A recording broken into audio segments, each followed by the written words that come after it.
மக்களே, welcome back to my channel Valli Arun. மட்டனை வச்சு ஒரு தரமான மட்டன் மொச்சக்கொட்டை குழம்பு எப்படி செய்கிறதுன்னு பார்க்கலாமா? குக்கர் வச்சு 2 டேபிள் ஸ்பூன் அளவு ஆயில் ஆட் பண்ணிக்கலாம். ஆயில் காஞ்சதுக்கப்புறம் 1 ஸ்பூன் சோம்பு, ஒரு பிரியாணி இலை, ஒரு பெரிய வெங்காயத்தை ஃபைனாக கட் பண்ணி வச்சுருக்கேன் ஆட் பண்ணிக்கலாம். இதை நல்லா டாஸ் பண்ணுங்கள். ஒரு தக்காளி பழத்தை கட் பண்ணி வச்சுருக்கேன் இப்போ ஆட் பண்ணிக்கலாம். வெங்காயம் தக்காளிக்கு தகுந்த கல்லுப்பு போட்டுக்கலாம். இப்போ இதை நல்லா மிக்ஸ் பண்ணி விடுங்க. அரை கைப்பிடி புதினா இலையை ஆட் பண்ணிக்கலாம். புதினா இந்த மாதிரி லைட்டாக ஆட் பண்ணும்போது ஃப்ளேவர் நல்லாயிருக்கும். 1/2 kg மட்டனை மஞ்சத்தூள் போட்டு வாஷ் பண்ணிவிட்டு ஆட் பண்ணியிருக்கேன். மட்டன் ஆட் பண்ணதுக்கப்புறம் ஜஸ்ட் 1 நிமிஷத்துக்கு டாஸ் பண்ணால் போதும். 1/2 ஸ்பூன் அளவு இஞ்சி பூண்டு பேஸ்ட் ஆட் பண்ணிக்கலாம். இஞ்சி பூண்டோட ரா ஸ்மெல் போகிற அளவுக்கு ஜஸ்ட் ஒரு 2 மினிட்ஸ்க்கு டாஸ் பண்ணால் போதும். இப்போது 1 டம்ளர் அளவு தண்ணி ஆட் பண்ணிக்கலாம். 1/4 டேபிள் ஸ்பூன் மஞ்சத்தூள், ஸ்பூன் மிளகாய் தூள், 1 ஸ்பூன் கொத்தமல்லி தூள். இதை நல்லா மிக்ஸ் பண்ணி விட்டுட்டு மட்டன் ஒரு 80% குக் ஆகிற அளவுக்கு 6 விசில் விட்டு எடுத்துக்கலாம். விசில் வர கேப்பில் குழம்புக்கு தேவையான மசாலா ரெடி பண்ணிக்கலாம்.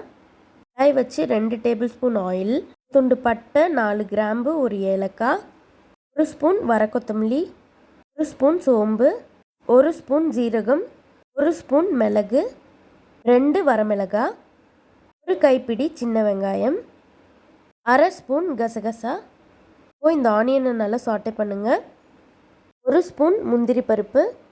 அகெயின் இதை நல்லா மிக்ஸ் பண்ணி விடுங்க.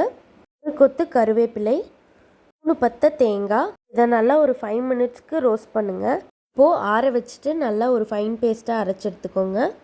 விசில் வந்துடுச்சு. இப்போ ஓப்பன் பண்ணி பார்க்கலாம். 80% மட்டன் நல்லா சாஃப்டாக ஜூஸியாக குக் ஆகிடுச்சு. இப்போது அரைச்சி வச்சுருக்க பேஸ்ட்டை ஆட் பண்ணிக்கலாம். மசாலாவோட ரா ஸ்மெல் போகிற அளவுக்கு லைட்டாக டாஸ் பண்ணிக்கலாம். அப்போ தான் மசால் வந்து நல்லா மட்டனுக்குள்ளாரையும் இறங்கியிருக்கும். இப்போது மட்டன் குழம்பு எனக்கு செமி கிரேவி கன்சிஸ்டன்சியில் வேணும். அதனால் 1.5 கப் அளவு தண்ணி ஆட் பண்ணிக்கிறேன். குழம்புக்கு தேவையான அளவு கல்லுப்பு ஆட் பண்ணிக்கலாம். 1.5 டேபிள் ஸ்பூன் மட்டன் மசாலா, அரை டேபிள் ஸ்பூன் தனி மிளகாய் தூள், 1 ஸ்பூன் பெப்பர் பவுடர். இதை நல்லா மிக்ஸ் பண்ணி விடுங்க. இதுதான் மெயினான இன்க்ரீடியண்ட் இறக்குறோம். அதுதான் மொச்சக்கொட்டை. மொச்சக்கொட்டை வந்து ஃப்ரெஷ்ஷாக தோலோடு இருக்கும்ல, அதை பீல் பண்ணிவிட்டு ஆட் பண்ணியிருக்கேன். இது மாதிரி ஃப்ரெஷ்ஷான மொச்சக்கொட்டை ஆட் பண்ணும்போது தான் உங்களுக்கு குழம்போட டேஸ்ட் சூப்பராக இருக்கும். குக்கரை க்ளோஸ் பண்ணி மொச்சக்கொட்டை வேகிற அளவுக்கு 2 விசில் விட்டு எடுத்துக்கலாம். விசில் வந்து அடங்கிடுச்சு. இப்போ ப்ரெஷர் ரிலீஸ் பண்ணி பார்க்கலாம். மட்டன் மொச்சக்கொட்டை எல்லாம் சாஃப்டாக குக் ஆகிடுச்சு. எண்ணெயெல்லாம் நல்லா பிரிஞ்சு மட்டன் குழம்பு வேறு லெவல் டேஸ்ட்டில் இருக்குது. இந்த மாதிரி மட்டன் மொச்சக்கொட்டை குழம்புக்கு அடிச்சுக்க ஈடு இணையே கிடையாது. இப்போது ஃபைனலாக நம்ம கொத்தமல்லி தழை போட்டு கார்னிஷ் பண்ணிக்கலாம். ஆவி பறக்க இட்லி கூட ஒரு முட்டை தோசை. மட்டன் மொச்சக்கொட்டை குழம்ப நல்லா தாராளமாக ஊற்றி அடித்து நவுத்துங்க. டேஸ்ட் அவ்வளோ தரமாக இருக்கும். நீங்களும் உங்கள் வீட்டில் ட்ரை பண்ணி என்ஜாய் பண்ணுங்கள். தேங்க்ஸ் ஃபார் வாட்சிங். Please subscribe my channel. Bye by.